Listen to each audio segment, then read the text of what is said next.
Hey, what's up? Lightboltjoe here. Today we are going to discuss 2008 comedy film from Kevin Smith, Zack and Miri Make a Porno. Now, this film was very controversial 12 years ago, specifically because of the title and the plot points of it. We'll get into that. So this stars Seth Rogen, Elizabeth Banks, Craig Ferguson, Justin Long is in this very briefly, Brandon Ruth is in this very briefly. You got Jay Muse is in this as well. Craig Ferguson, did I say him? I did say him, but a slew of other people. Now, this title was changed, I don't remember how many, like 5 years ago, to just Zack and Miri. They dropped the Make a Porno part, but then it came back with Zack and Miri Make a Porno. Now, this is a satire film, right? This takes place in Kevin Smith's glorious Jay and Silent Bob universe that it is. Brandon, the character of Brandon, played by Justin Long, actually reprises his role in Jay and Silent Bob reboot. So to have Jay, though, Jay Muse, as a character not playing Jay of the Jay and Silent Bob Jay, was neat seeing as well. He plays his character of Lester. So the film is Seth and Elizabeth Banks' characters are going to their 20th high school reunion. They both live together. They've been roommates, since high school. They have never been romantically involved. Yeah, they've seen each other naked here and there, but never had sex, never slept together. So their power's turned off, their water's turned off. Craig and Seth both work at a coffee shop, and they're trying to brainstorm up ideas how to pay bills. So then Seth comes up with, hey, let's make a porno. So they go on a casting bit. They get different actors and actresses to join the cast. They are trying to film a parody called Star Wars. They have dildo lightsabers. It's hysterical. But then the place that they are filming at is being torn down because the guy who rented it to them lied and he's escaped to Florida with their money, stuff of that nature. So they have to rewrite the script. So they film a porno within the coffee shop setting using the security camera as their camera. So you have all these different hysterical scenes, disgusting scenes, great hilarious scenes. Justin's character of Brandon is in the adult film industry in LA. So he gives Seth kind of that idea, Zack as Seth, that kind of that idea to actually make all this money.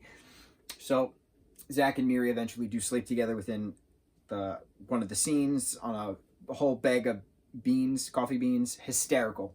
But they catch feelings for each other, the production shut down, months go by, eventually, they get the film back together and express their love for one another. And, Jay's character of Lester moves in to the apartment that Zack and Miri had.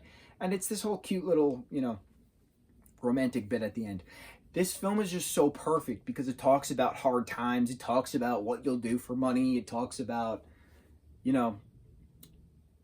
family and friends and community and everybody pulling together to get the electricity back. I thought that was really neat. It's just a feel-good movie. It's just so funny and so pure and authentic, and it doesn't get as much credit as it deserves. I don't understand why. I mean, it's controversial topic, the adult film industry, but the adult film industry is a multi-billion-dollar industry. It drives me nuts when people try to discredit sex work. It's work. Just because you don't agree with it doesn't mean it's not profitable. People piss on video games all the time. Still, esports is a multi-billion-dollar aspect. There's literal stadium. Well, there was stadium events prior to SARS-CoV-2, which led to COVID-19 of the coronavirus. There's all your technical terms right there. They're trying to get esports into high schools as well. So I get it. Certain topics of conversation are not comfortable being spoken about through the masses. That's the polite way of saying it. But tough shit. This is where money is. In certain points, this is where money is. So it was neat seeing how romantic feelings, relationships can come about because of these particular hard time circumstances.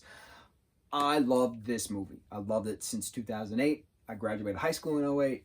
It's just a feel good. I remember laughing my ass off in the theaters when this came out. It's just a feel good movie. I always feel happy when I watch this movie. So even if I'm having a bad day with all that's going on in the world right now, It's just good to smile. It's good to laugh. And shouldn't really matter where that laughter or smile comes from. I get my smiles and laughters from this particular movie, and that's what it is. And I feel great about it. I love this movie. Kevin did a great job, and the cast did a great job. And I'm happy that the title got changed back to its original title. Zack and Miri Make a Porno. Incredible movie. It's on Netflix right now if you want to go check it out. Mucho mahalo.